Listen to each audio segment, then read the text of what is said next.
The following segments are pre-recorded and sponsored by Longworth Productions. Major funding for Triad Today comes from Blue Cross Blue Shield of North Carolina, making healthcare better for all. Backpacks for kids on Triad Today.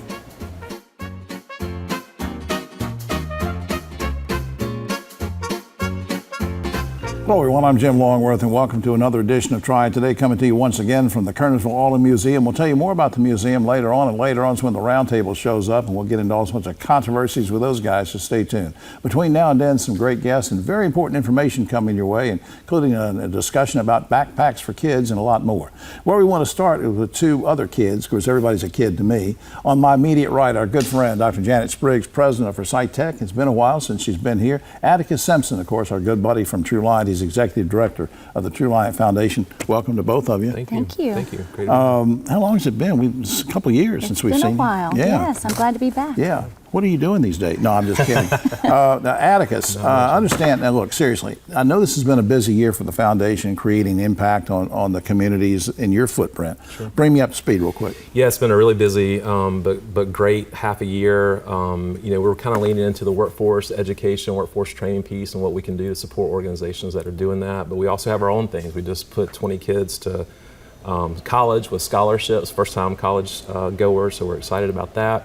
And then our mini grant program, we just launched that, and then we awarded about 30 nonprofit organizations for some things that they needed, particularly professional development. So while we're helping kids get ready for school, we're also helping these nonprofit leaders train even their board or even themselves in skills they need. All right, why students, and why is the lovely Janet Spriggs with us?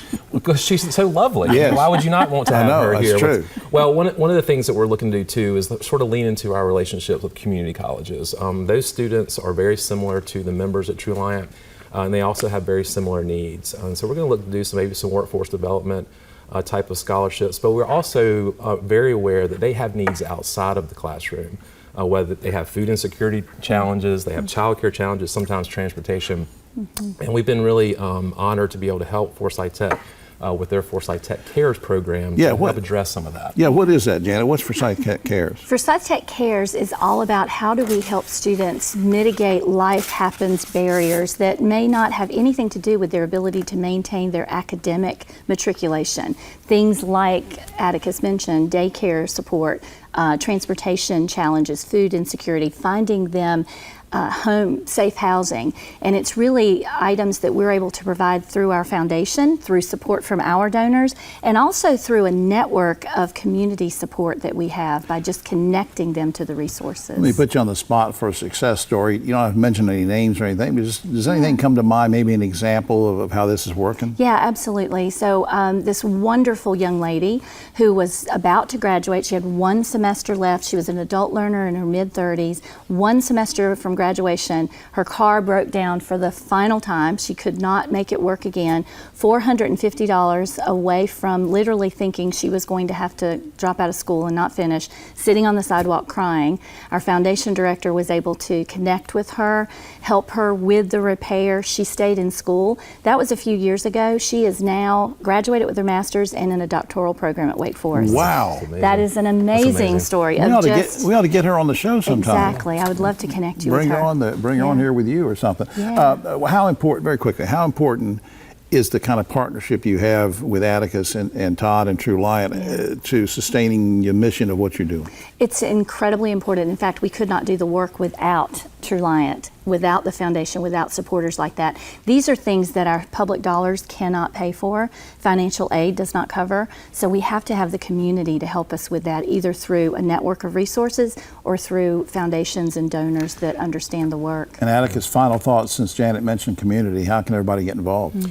Well, I mean, there's a lot of ways they can get involved. Preferably, we'd love for people to give to the foundation, the True Light Foundation. It's easy to do. You can go to truelight.org/foundation and make contributions there. One of the things that we like to say is we make it easy to feel good about giving back because the organizations that we work with are organizations that we vet and do really great work, and so people should feel confident that when they give to the Triad Foundation, it's going to go right back to where it needs to go. Absolutely. Up on screen, check out forsythtech.edu. Has lots of great information. You can navigate the various portals to find out what you need to know, and also a shout out to the good folks at Truliant. Go to that website, truliantfcu.org/foundation.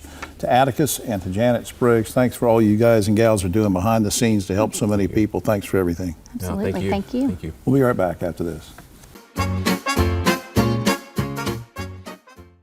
I am so Why can no one help you? Waiting is the worst. I think it's healthcare is broken. At Blue Cross and Blue Shield of North Carolina, we get it. Really? Really. That's why we're making healthcare better for all. Starting with you. Yes, you, Daryl. We're making plans easier to navigate by putting your benefits, prescriptions, and details all in one place. Convinced? No. But it's a start. We'll take it. Blue Cross North Carolina. Making healthcare better for all. Starting with you. Banking is like going for a swim. You don't need all the complicated stuff, but you don't want to feel exposed either. At Truliant, we give you just what you need, so you can manage your money on the go or stop by a branch whenever you need to. It's all about having options, while also keeping life simple, with low rates, free financial advice, and friendly faces. So check out Truliant. We have just what you need.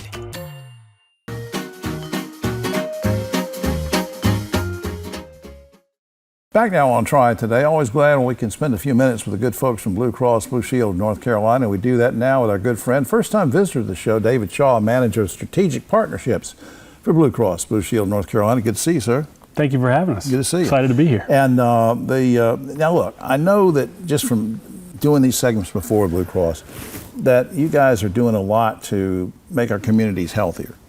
But you and Maya sent me an email that says you're also doing this through volunteerism, and I'm not quite understanding the angle. Connect that for me.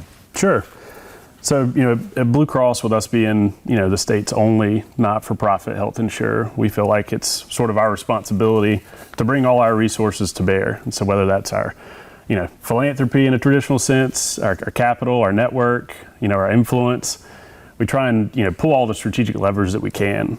One of those is our people. And so we think that by, either lending a hand or lending our skills and expertise through volunteerism, that we're actually able to contribute to those critical nonprofit organizations that are improving the overall health and well-being of our communities. Yeah, expand on that a little bit. How, for some of the community nonprofit agencies, how can they really benefit in specific ways to having volunteers help out? Sure. So there's, a few different ways. As we think about volunteerism at, Blue Cross NC, we think about it in two primary ways. One could be more of your traditional kind of hands-on service project, packing or sorting food, or packing kits for the troops, maybe something like that. Right. But there's also a skills-based angle, and so our folks. One thing we do have is we have passionate people who are committed to our purpose. And those people can often lend, their expertise for an organizational challenge that a nonprofit might be facing. Maybe I'm jumping to a conclusion here, but also I think you said something in the email about that has an impact on affordability of healthcare too. How does that connect? Yeah, well, when you think about it, a lot of the nonprofit organizations across the state, they're like our safety net organizations, and they're on the front lines in communities providing direct services, direct care, providing safe places to play for kids to grow and develop and connect. And we don't view it as a gift. We view it as an investment back into our state and into our communities. Helps us deliver on our purpose while helping organizations fulfill and connect to their missions as well. Let me talk about your background a little bit. We didn't rehearse this, so I'm going to embarrass you, but you volunteer and you do things. I mean, why is all this important to you on a personal level? I know that from a corporate level you have a job to do, but what does all this mean? So I actually come from a background of spending some time at a nonprofit organization. There were two things that I think still kind of carry with me personally. One is how powerful and incredible nonprofit organizations can be given the right resources. And the other is that, really the power of partnership. There's very few things I can think of personally in my career I've ever done that's solely because of me or without a great partner. And at Blue Cross, we're privileged to have the opportunity to partner with so many of these nonprofits across the state. Was this kind of attitude instilled in you by family members, mom and dad, an uncle, a teacher, a professor? I mean, where does all this come from? Because I see this enthusiasm coming out of you. Yes. How about that? Yes, All of the yes above. to all of that? All of the above. All of the above. It's all one big collection. And, I think our company's commitment to communities across the state also provides and adds to that enthusiasm. I just think that's great. And there's so many ways that people can volunteer, like you said. I mean, it could be helping with a food bank or Habitat for Humanity or whatever. I just think that's great. Look, I want to put up something on screen here, and that's bluecrossnc.com. Bluecrossnc.com is a great website to go to for a whole lot of reasons, and there's portals you can navigate to find out more information about what Blue Cross is doing to help so many people. And these are things a lot of times people don't know about because guys like you are working behind the scenes to do it. But what a fantastic job. Thanks for everything you're doing. Thank you, Jim. All right, Appreciate David. it. We'll be right back after this.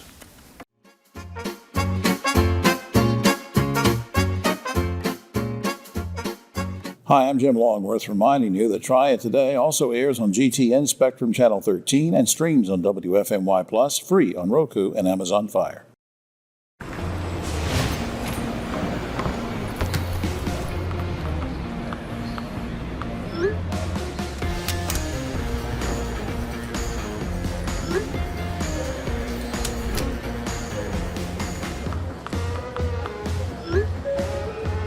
Now boarding zone 3.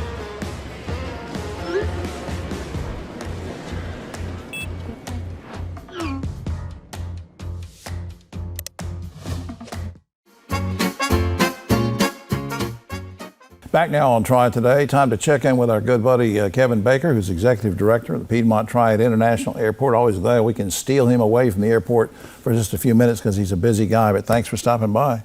Good to see you, Jim. I've been hearing about this. I don't want to spend a lot of time on this, but I keep hearing about this International Air Show, which took place in July. Very quickly, what was that? When was it held? What's the deal? Yeah, there are a couple of large international air shows that happen, the biggest being Paris, and then the second one being Farnborough, which is London, basically, about 30 miles west of London, and they alternate years. And at these things, there's, 175 to 225,000 people that come to these things. Monstrous shows, and all of the OEMs, the original equipment manufacturers, show up at these things and talk about the new products that they might be launching or talking about big sales that they may have made. Right. Boeing sells airplanes to name the airline. So this is an important deal.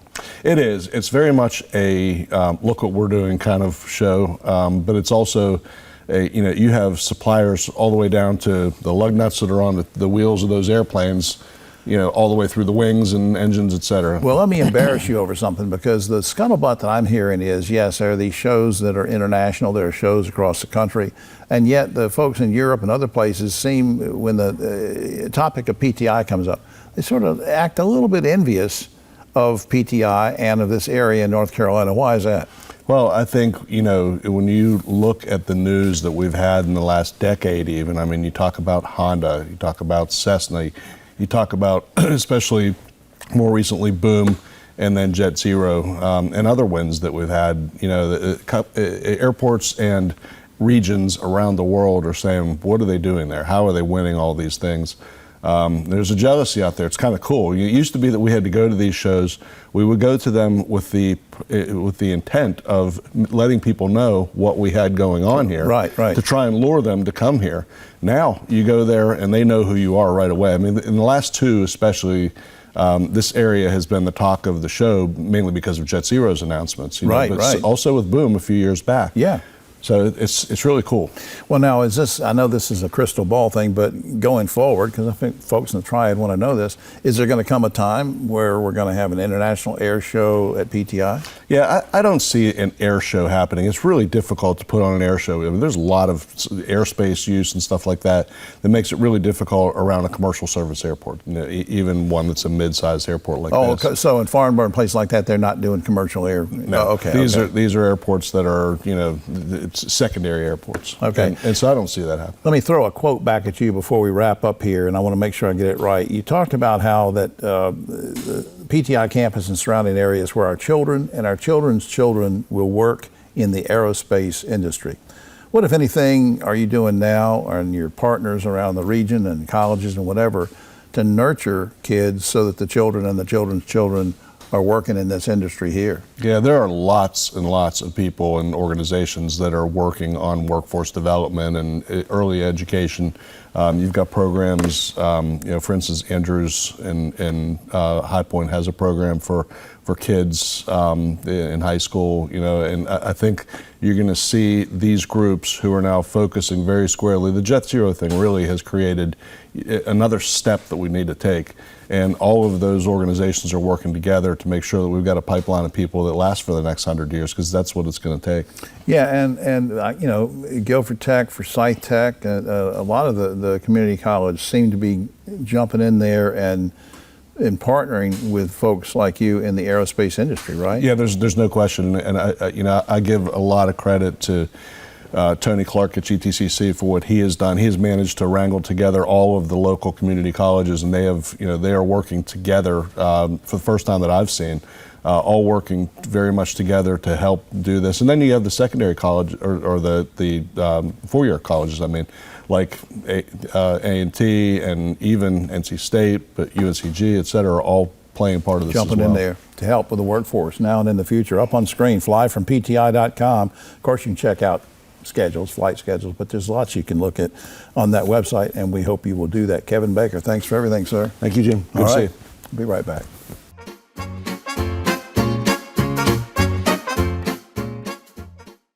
I got free meals. What do you mean? No, seriously, how much did you pay us? I didn't pay anything.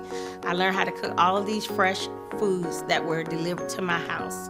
Everything in that grocery bag that's fresh, I had a recipe for it, and I know how to cook. It encouraged us to eat better, to shop better, make better decisions.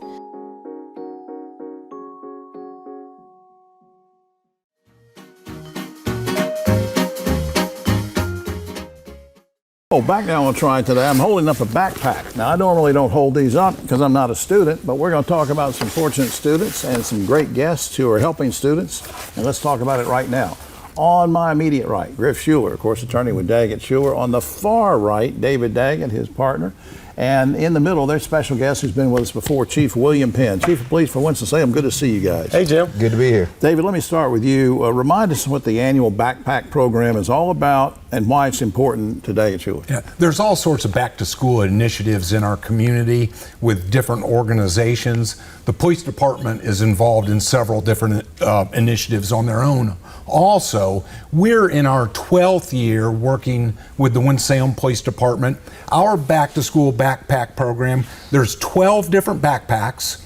All these backpacks are fully stuffed with everything on the back-to-school list for the youngster, and they're not logoed or marked, so the youngster getting these backpacks, there's no stigma attached. There's no stigma to that, yeah. Well, Griff, why is it so important? I know it's going to sound like a stupid question, but David alluded to the fact that it's jam-packed with supplies. Why are the correct supplies and amount of supplies necessary for the students now and in the future? Well, starting out the school year is so important for these students, and it's so important for them to get launched. And being able to have a backpack equalizes the playing field for them. Right. From the very beginning of the school year, and studies show that if they get on the right path at the start of the school year, that paves the way to their entire future. Chief, how can a program like this help and enhance the relationship between police, students, parents, the community?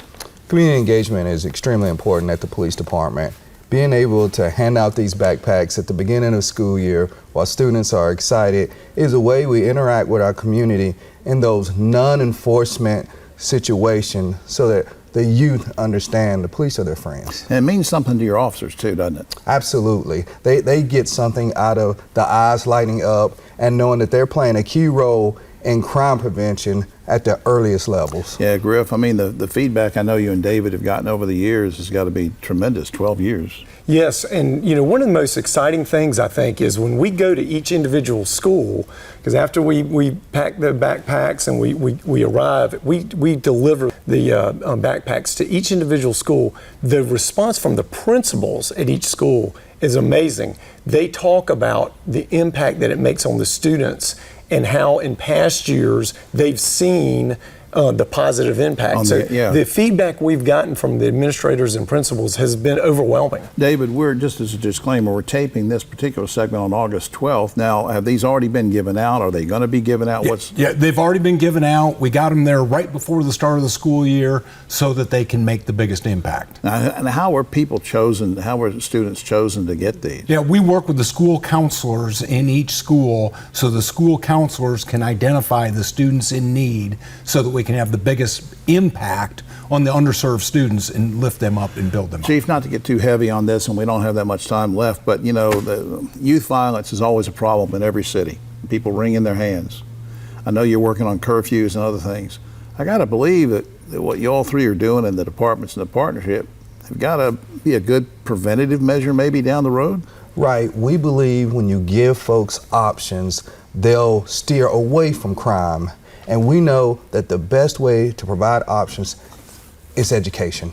Yeah. Starting our youth off on the first day with everything they need to be successful is a key way to crime prevention. And let them know some people care too. David, Absolutely. any final thoughts? Well, I always, as a lawyer, like to bring an exhibit. My exhibit 1A is I met this young man when he was in high school. Wow. And I was visiting his high school. He turned out pretty well. Yeah, I'd say so. And if we can keep doing that, it's great for our community. Of course, he also has a gun with him, so David, David had to say something. Up on screen, the City of Winston-Salem, cityofws.org is a general website for the city. You can also go to daggettsewerlaw.com if you need some assistance there, or you can call the guys and their fine team at 724-1234.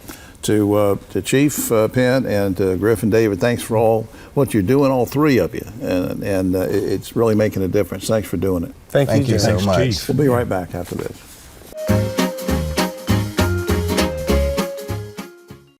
At Sutton Brothers, we're confident we can help you solve your heating, cooling, plumbing, and electrical needs. So confident that we'll fix it or it's free.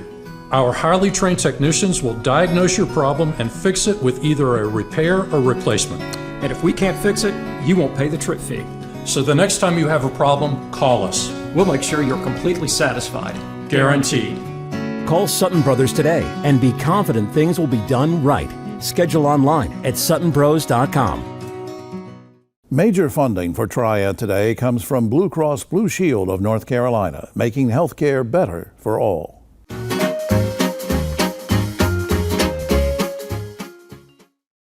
The Roundtable is brought to you by Sutton Brothers, locally owned and operated and serving all of your HVAC, plumbing, and electrical needs. Back now on Triad Today, just about time for the Roundtable with a quick shout out to the good folks here at the Kernersville Auto Museum. Come on out, it's free to look at all these classics and great history here Fridays, Saturdays, and Sundays. And right now it's time for the Roundtable with three guys. I like to call this segment The Pet Boys and Me. And next to me is Pet Boy number one, Ogie Overman. David Daggett held over from an earlier segment, and our good buddy, the young Keith Granberry. All right, guys, on a serious topic, earlier this year, a Greensboro man was accidentally cremated after the family had requested an open casket funeral. Cremation was against the family's religion. They say they're traumatized. They're asking for a jury trial. They hope to get $25,000 in damages, but in a case like this, maybe not this one, would a jury be likely to award a higher amount? If so, what do you think they should get, Ogie? That is inexcusable. That's just horrible. I would ask for a lot more. Mr. Daggett could answer this, Mr. but Daggett. way higher than that. I would want to know a lot more about the facts, the family relationships, those sort of things. The $25,000 is a jurisdictional plea to get the case into Superior Court.